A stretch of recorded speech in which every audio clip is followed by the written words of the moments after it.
Good morning guys. आज हम लोग देखेंगे वन लाइनर क्वेश्चन जो कि हर एग्जाम में पूछे जाते हैं वन लाइनर के फॉर्म में और रिपीटेड क्वेश्चन है। तो आज हम लोग देखेंगे इसको वन लाइनर क्वेश्चन जो कि हर एग्जाम में ये मोस्ट रिपीटेड क्वेश्चन है। हर एग्जाम में ये बार बार रिपीट होने वाले वैसे क्वेश्चन को इसमें शामिल किया गया है। तो हम लोग देखेंगे इसको और इसको अंत तक देखिएगा आप लोग, ठीक है। आप लोग के एग्ज़ाम के लिए, कोई भी एग्ज़ाम के लिए, चाहे रेलवे हो, एसएससी हो, बीपीएससी हो, ये हर एग्ज़ाम के लिए यूजफुल है। तो आप लोग को देखना है लास्ट तक। और अगर वीडियो आप लोगों को पसंद आए तो लाइक और सब्सक्राइब कीजिएगा, ठीक है। बहुत मेहनत लगता है वीडियो बनाने में, तो इसको लाइक और सब्सक्राइब कर दीजिएगा प्लीज़। तो आइए हम लोग बिना देरी के शुरू करते हैं वन लाइनर रिपीटेड क्वेश्चन, ठीक है। तो आइए देखते हैं। फर्स्ट क्वेश्चन है धन विधेयक, पॉलिटी के क्वेश्चन है ये। धन विधेयक को राज्यसभा विचाराधार्थ कितने दिनों तक अपने पास रोक सकती है? राज्यसभा अपने पास कितने दिनों तक रोक सकती है इसको? धन विधेयक केवल 14 दिनों तक, ठीक है। धन विधेयक केवल लोकसभा में पास किया जाता है। राज्यसभा अपना सहमति दे या नहीं दे, ये 14 दिनों तक मैक्सिमम अपने पास तक ये रोक सकती है। उसके बाद अपने आप स्वतः ये लागू हो सकता है, ठीक है। स्वतः अपने आप लागू हो जाता है धन विधेयक। ये आर्टिकल किसके अनुसार आता है? धन विधेयक आर्टिकल 110 के अनुसार क्या है? धन विधेयक आता है, ठीक है। तो हम लोग देखते हैं नेक्स्ट क्वेश्चन। अब धन विधेयक लोकसभा में प्रस्तुत करने से पूर्व किससे अनुमति लेना आवश्यक है? तो राष्ट्रपति की अनुमति लेना आवश्यक है। धन विधेयक को लोकसभा में प्रस्तुत करने से पूर्व किसकी अनुमति लेना आवश्यक है? तो राष्ट्रपति की अनुमति लेना आवश्यक है। आगे देखते हैं हम लोग। अनुच्छेद 360 के तहत वित्तीय आपातकाल की घोषणा किसके द्वारा होती है? राष्ट्रपति के द्वारा होती है। वित्तीय आपातकाल की घोषणा कौन कर सकते हैं? राष्ट्रपति कर सकते हैं, ठीक है। 356 में राष्ट्रपति शासन है, ठीक है। आगे देखते हैं हम लोग। धन विधेयक कहाँ प्रस्तुत किया जाता है? लोकसभा में। धन विधेयक केवल लोकसभा में प्रस्तुत किया जाता है, ठीक है। इसको याद रखना है। एक व्यक्ति को दो या अधिक राज्यों के राज्यपाल अनुच्छेद किस अनुच्छेद के द्वारा किया जाता है इसको? अनुच्छेद 153 के द्वारा। कौन से अनुच्छेद के द्वारा? अनुच्छेद 153 के द्वारा एक व्यक्ति एक या एक से अधिक राज्यों का राज्यपाल को नियुक्त किया जा सकता है, ठीक है। आगे तक देखते हैं हम लोग। वित्त मंत्री मतलब फाइनेंस मिनिस्टर है ना, फाइनेंस मिनिस्टर हम लोग देखते हैं। फाइनेंस मिनिस्टर, ठीक है। कहाँ चला गया? हाँ, फाइनेंस में वित्त मंत्री द्वारा वार्षिक बजट किस सदन में पेश किया था? लोकसभा में। वार्षिक बजट कहाँ लोग पेश किया था? लोकसभा में, वित्त मंत्री द्वारा। फाइनेंस मिनिस्टर द्वारा कहाँ पेश किया जाता है? लोकसभा में पेश किया जाता है ये वार्षिक बजट कौन से अनुच्छेद में? 112 में बजट है। आर्टिकल 112 में क्या है? बजट है। आगे देखते हैं नेक्स्ट। दंड संहिता मतलब कि धारा 302 किससे संबंधित? हत्या से।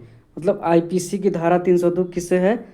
आईपीसी की धारा 302 हत्या से, मर्डर से है। आईपीसी का फुल फॉर्म क्या होता है? इंडियन पैनल कोड होता है आईपीसी का फुल फॉर्म, इसको याद रखना है। धन विधेयक किस अनुच्छेद में है? हम बता चुके हैं। आर्टिकल कितना में है? धन विधेयक है 110 में। धन विधेयक कितना आर्टिकल में है? 110 आर्टिकल में, इसको याद रखना है। वित्त विधेयक किस अनुच्छेद में? 112 मतलब बजट। इसको हम लोग किस नाम से जानते हैं? बजट के नाम से जानते हैं, जो आर्टिकल 112 में है। कोई विधेयक धन विधेयक है या नहीं, इसकी अनुमति कौन करता है? लोकसभा अध्यक्ष। वित्त विधेयक, कोई विधेयक धन विधेयक है या नहीं, इसकी निर्णय कौन लेंगे? लोकसभा अध्यक्ष लेंगे, ठीक है। लोकसभा अध्यक्ष, स्पीकर, ठीक है। आगे देखते हैं हम लोग। राज्यों के सदस्यों का चुनाव, राज्यसभा के सदस्यों का चुनाव किस पद्धति द्वारा होता है? एकल संक्रमणीय पद्धति द्वारा होता है। एकल संक्रमणीय पद्धति द्वारा होता है। राज्यसभा के सदस्यों का चुनाव किस पद्धति द्वारा होता है? एकल संक्रमणीय पद्धति द्वारा होता है, ठीक है। प्रथम लोकसभा अध्यक्ष कौन है? जेबी मावलंकर, इसको याद रखना है। जेबी मावलंकर प्रथम लोकसभा अध्यक्ष कौन है? जेबी मावलंकर है प्रथम लोकसभा अध्यक्ष, को याद रखना है। राज्यसभा के कितने सदस्य प्रति 2 वर्ष बाद सेवानिवृत्त होते हैं, मतलब रिटायर करते हैं? 1/3 सदस्य हर 2 साल पे रिटायर होते हैं। राज्यसभा क्या है? अस्थाई हाउस है। राज्यसभा क्या है? अस्थाई हाउस है। और लोकसभा अस्थाई है, टेम्पररी है लोकसभा, ठीक है। राज्यसभा क्या है? परमानेंट हाउस है, ठीक है। इसको याद रखना है, राज्यसभा को, ठीक है। राज्यसभा को क्या कहता है? अपर हाउस कहता है, और लोकसभा को लोअर हाउस कहते हैं, इसको याद रखना है। राज्यसभा की पहली महिला सचिव कौन है? BS रामा देवी। राज्यसभा की पहली महिला महासचिव कौन है? BS रामा देवी है, ठीक है। इसको याद रखना है। नेक्स्ट देखते हैं, लोकसभा और राज्यसभा में सर्वाधिक प्रतिनिधि, लोकसभा और राज्यसभा में सर्वाधिक प्रतिनिधि किस राज्य से आते हैं? उत्तर प्रदेश। क्यों जानते हैं आप लोग? क्योंकि उत्तर प्रदेश में लोकसभा की सीट कितनी है? 80 है। और बिहार में कितनी है लोकसभा की सीट? 40। हर स्टेट से बड़ा स्टेट भी है यूपी, उसमें लोकसभा की सीट भी ज़्यादा है। तो लोकसभा की सीट यूपी में कितनी है? 80 है, इसको याद रखना है। तो प्रश्न है, लोकसभा और राज्यसभा में सर्वाधिक प्रतिनिधि किस राज्य से आते हैं? तो उत्तर प्रदेश लिखना है। लोकसभा की सीट वहाँ पे कितनी है? लोकसभा की सीट वहाँ पे 80, इसको याद रखना है। और विधानसभा की सीट अगर पूछेगा, एक और क्वेश्चन, विधानसभा की सीट पूछेगा वहाँ पर, विधानसभा की सीट पूछेगा तो यहाँ पर 443 है। ठीक है, इसको याद रखना है। ठीक है, आगे देखते हैं हम लोग। कांग्रेस से मोस्ट इम्पोर्टेंट क्वेश्चन जो कि हर एग्जाम में पूछता है। कांग्रेस से मोस्ट इम्पोर्टेंट क्वेश्चन पूछते देखते हैं। आईएनसी मतलब इंडियन नेशनल कांग्रेस के पहले अध्यक्ष कौन थे? WC बनर्जी। कांग्रेस की स्थापना कब हुई थी? 28 दिसंबर 1885 को, इसको याद रखना है। पहली बैठक हुई थी बम्बई में। अध्यक्ष कौन है? WC बनर्जी। ठीक है, WC बनर्जी हैं। कितने सदस्य थे उसमें? 72 सदस्य थे, 72 मेंबर थे। प्रथम महिला अध्यक्ष कौन थी? Annie Besant. प्रथम महिला अध्यक्ष कौन थी? Annie Besant. प्रथम मुस्लिम अध्यक्ष कौन थे? बदरुद्दीन तैयब जी। प्रथम मुस्लिम अध्यक्ष, कांग्रेस के प्रथम मुस्लिम अध्यक्ष कौन थे? बदरुद्दीन तैयब जी। आगे देखते हैं, प्रथम अंग्रेज अध्यक्ष कौन थे? जॉर्जियुल। प्रथम अंग्रेज अध्यक्ष कौन थे? जॉर्जियुल थे। प्रथम अंग्रेज अध्यक्ष कौन थे? जॉर्जियुल थे। प्रथम भारतीय महिला अध्यक्ष कौन थी? सरोजिनी नायडू। प्रथम भारतीय महिला अध्यक्ष पूछेगा तो सरोजिनी नायडू। अगर सिर्फ महिला पूछेगा, सिर्फ महिला पूछेगा तो एनी बेसेंट लिखना है। ठीक है, अगर प्रथम भारतीय महिला अध्यक्ष पूछेगा तो सरोजिनी नायडू। कन्फ्यूज नहीं होना इसमें। महात्मा गांधी अध्यक्ष बने थे 1924 के कांग्रेस अधिवेशन बेलगाम। बेलगाम अधिवेशन में इन्होंने अध्यक्षता की थी कांग्रेस की। बेलगाम कहाँ है? कर्नाटक में। बेलगाम कहाँ है? कर्नाटक में। जवाहरलाल नेहरू अध्यक्ष कब बने थे? 1929 लाहौर अधिवेशन में। सुभाष चंद्र बोस बने थे 1938 हरिपुरा में। ठीक है, इसको याद रखना है। महत्वपूर्ण नारे जो व्यक्तियों द्वारा, फ्रीडम फाइटर द्वारा दिया गया। जय जवान किनका था? लाल बहादुर शास्त्री। जय जवान लाल बहादुर शास्त्री। करो या मारो, do and die Mahatma Gandhi का। Do and die Mahatma Gandhi के द्वारा दिया गया। जय हिंद किसके द्वारा दिया गया? सुभाष चंद्र बोस द्वारा। जय हिंद किसके द्वारा दिया गया नारा? सुभाष चंद्र बोस का। पूर्ण स्वराज जवाहरलाल नेहरू के द्वारा दिया गया। पूर्ण स्वराज जवाहरलाल नेहरू के द्वारा दिया गया। ठीक है, हिंदू हिंदुस्तान भारतेंदु हरिश्चंद्र द्वारा, भारतेंदु हरिश्चंद्र द्वारा दिया गया। आगे देखते हैं, वेदों की ओर लौटो दयानंद सरस्वती। वेदों की ओर लौटो की दयानंद सरस्वती, इन्होंने आर्य समाज की स्थापना की थी। आर्य समाज की स्थापना किसने की? दयानंद सरस्वती ने की। ठीक है, साइमन कमीशन वापस जाओ, लाला लाजपत राय। साइमन कमीशन वापस जाओ, Lala Lajpat Rai. Simon commission go back, कौन? लाला लाजपत राय। जनगण मन रविंद्रनाथ टैगोर। साम्राज्यवाद का नाश हो, भगत सिंह। साम्राज्यवाद का नाश हो, भगत सिंह। भारत छोड़ो, महात्मा गांधी। क्विट इंडिया, भारत छोड़ो। भारत छोड़ो, महात्मा गांधी। सारे जहाँ से अच्छा हिंदुस्तान हमारा, मोहम्मद इकबाल। सारे जहाँ से अच्छा हिंदुस्तान हमारा कौन? मोहम्मद इकबाल द्वारा दिया गया। दिल्ली चलो, सुभाष चंद्र बोस। दिल्ली चलो किसके द्वारा नारा दिया गया? सुभाष चंद्र बोस। इनको नेताजी भी कहते हैं, नेताजी। नेताजी की उपाधि, नेताजी किसको कहते हैं? सुभाष चंद्र बोस को। नेताजी की उपाधि किसने दी थी? उनके नाम में लगाया था हिटलर ने इनको उपाधि दी थी। नेताजी की उपाधि किनको दी थी? सुभाष चंद्र बोस को। हिटलर ने नेताजी की उपाधि दी। तुम मुझे खून दो मैं तुम्हें आज़ादी दूंगा, किसने कहा था? सुभाष चंद्र बोस ने कहा था। नेताजी ने कहा था तुम मुझे खून दो मैं तुम्हें आज़ादी दूंगा, किसने कहा था? सुभाष चंद्र बोस ने कहा था। जय जगत विनोबा भावे। जय जगत किसके द्वारा नारा दिया गया?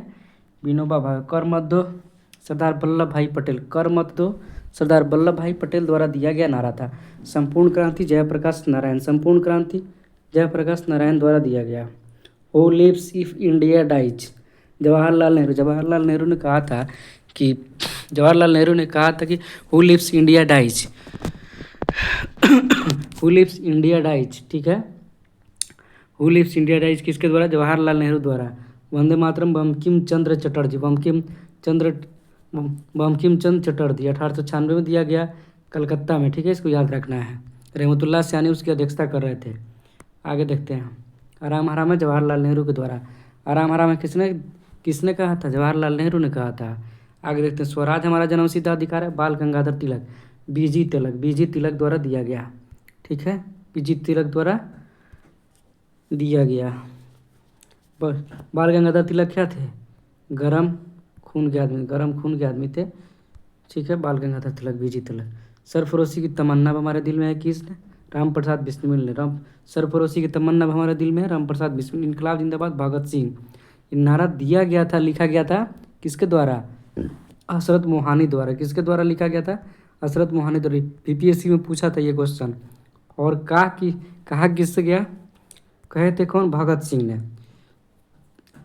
नारा को लिखा गया था और दिया गया था किसी तो हसन मोहानी द्वारा, लेकिन ये भगत सिंह ने इसको प्रचलित किया। ठीक है। मारो फिरंगियों को किसने कहा था? मंगल पांडे, आमिर खान। आमिर खान का फिल्म है ना मंगल पांडे। मारो फिरंगियों को किसने कहा था? मंगल पांडे ने। हे राम, महात्मा गांधी। हे राम किसने कहा था? महात्मा गांधी। कब? जब उनको 30 जनवरी 1948 को, जब 30 जनवरी 1948 को जब उनको गोली लगी। ठीक है, तो ये कहे थे क्या? हे राम कहे थे। नाथूराम गॉडसे ने मारा था उसको। ठीक है, याद रखना इसको। उन्हीं के 30 जनवरी पे, 30 जनवरी को हम लोग क्या मनाते हैं? शहीद दिवस मनाते हैं। उन्हीं के जन्मदिन पे क्या?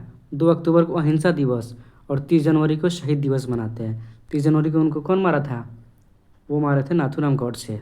ठीक है। विजय विश्व तिरंगा प्यारा, श्यामलाल गुप्ता पार्षद। विजय विश्व तिरंगा प्यारा किसने कहा था? श्यामलाल गुप्ता पार्षद। प्रकृति में सबसे अधिक मात्रा में पाया जाने वाला कार्बनिक यौगिक कौन है? सेलुलोज है। सेलुलोज, इसको याद रखना है। आगे देखते हैं नेक्स्ट। वृद्धावस्था के अध्ययन क्या कहलाता है? वृद्धावस्था का स्टडी ऑफ ओल्डनेस। वृद्धावस्था का अध्ययन क्या कहलाता है? जीरोंटोलॉजी कहलाता है, इसको याद रखना है। डोलोमाइट मतलब काको3, CaCO3 किसका अयस्क है? कैल्शियम का अयस्क है। डोलोमाइट किसका अयस्क है? कैल्शियम का अयस्क है। डोलोमाइट कहते किसके? काको3 को, मतलब CaCO3 को। ठीक है, ये किसका अयस्क है? कैल्शियम का अयस्क है। खट्टे फलों में कौन सा विटामिन पाया जाता है? Vitamin C. खट्टे फलों में कौन सा विटामिन पाया जाता है? Vitamin C. ठीक है।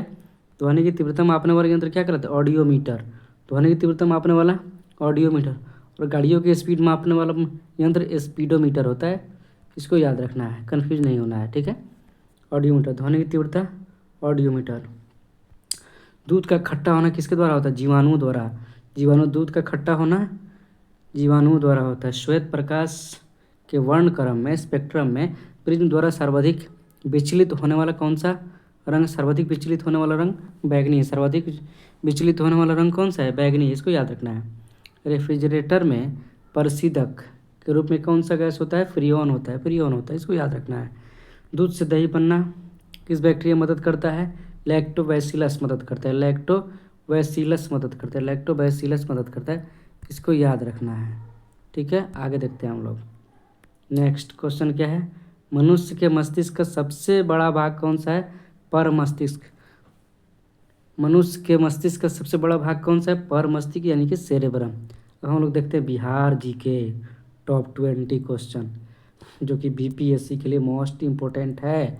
चाहे बीपीएससी टीचर हो, TRE 4.0 हो, या टीचर हो, या मेन बीपीएससी हो, इसमें पूछता है बिहार जीके। तो इसको हम लोग करेंगे टॉप 20 क्वेश्चन को अच्छे से करेंगे। तो आइए हम लोग शुरू करते हैं टॉप 20 क्वेश्चन इसी में। बिहार और उड़ीसा का विभाजन कब हुआ? मतलब बिहार और उड़ीसा अलग कब हुए थे? 1936 में। कब? बिहार और उड़ीसा 1936 में अलग हुए थे। इसको देखना है, याद रखना है। बिहार में डालमिया नगर किस लिए प्रसिद्ध है? चमड़ा। बिहार में डालमिया नगर चमड़ा के लिए मशहूर है। डालमिया नगर चमड़ा, इसको याद रखना है।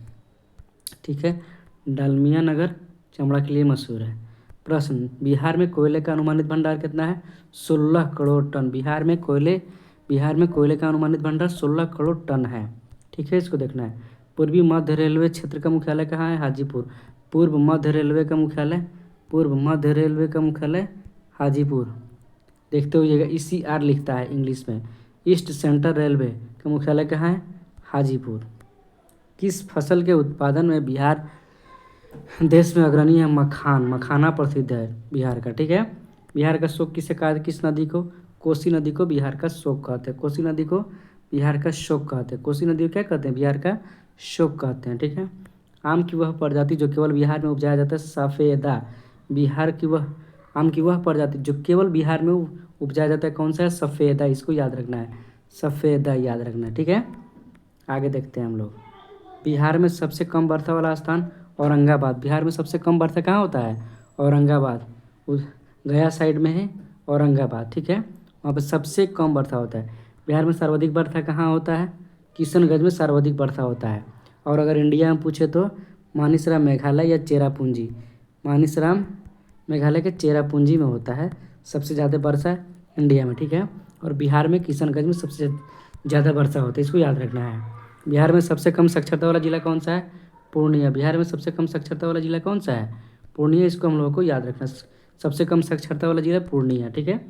हाँ, बिहार में सर्वाधिक साक्षरता वाला जिला कौन सा? रोहतास। बिहार में सर्वाधिक साक्षरता वाला जिला कौन सा है? रोहतास, ठीक है। बिहार में सर्वाधिक लिंगानुपात वाला जिला गोपालगंज। सर्वाधिक लिंगानुपात वाला जिला कौन सा है? गोपालगंज। बिहार में सबसे कम लिंगानुपात वाला जिला कौन सा है? मुंगेर। सबसे कम लिंगानुपात वाला बिहार में कौन सा जिला है? मुंगेर, ठीक है। इसको याद रखना है। बिहार में बहने वाली नदियों का उद्गम अमरकंटक में है। सोन का उद्गम कहाँ है? अमरकंटक में, इसको याद रखना है। संपूर्ण बिहार राज्य स्थित है मैदानी क्षेत्र में। संपूर्ण बिहार राज्य कहाँ स्थित है? मैदानी क्षेत्र में बिहार राज्य स्थित है, इसको याद रखना है। बिहार में तेल शोधक कारखाना कहाँ है? बरौनी में। बिहार में कहाँ है तेल शोधक कारखाना? बरौनी में, इसको याद रखना है। बिहार में कौन सी नदी पर बहुउद्देशीय परियोजना निर्माण किया गया? कोसी।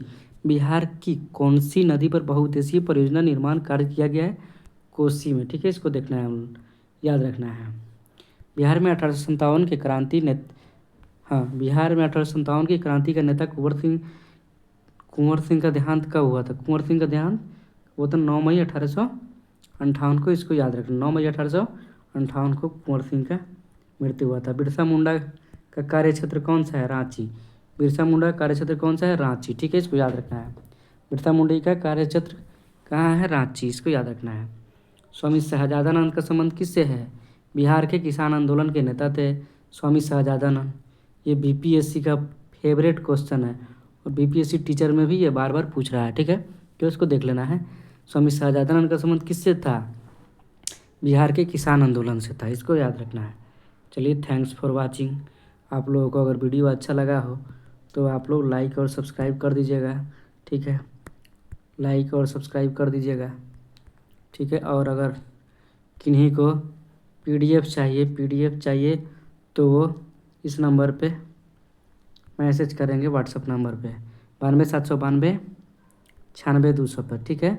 इस नंबर पे आप लोग व्हाट्सएप कीजिएगा तो आप लोगों को पीडीएफ ये मिल जाएगा। व्हाट्सएप करना है, हाय लिख के भेजना है, ये पीडीएफ आप लोगों को मिल जाएगा।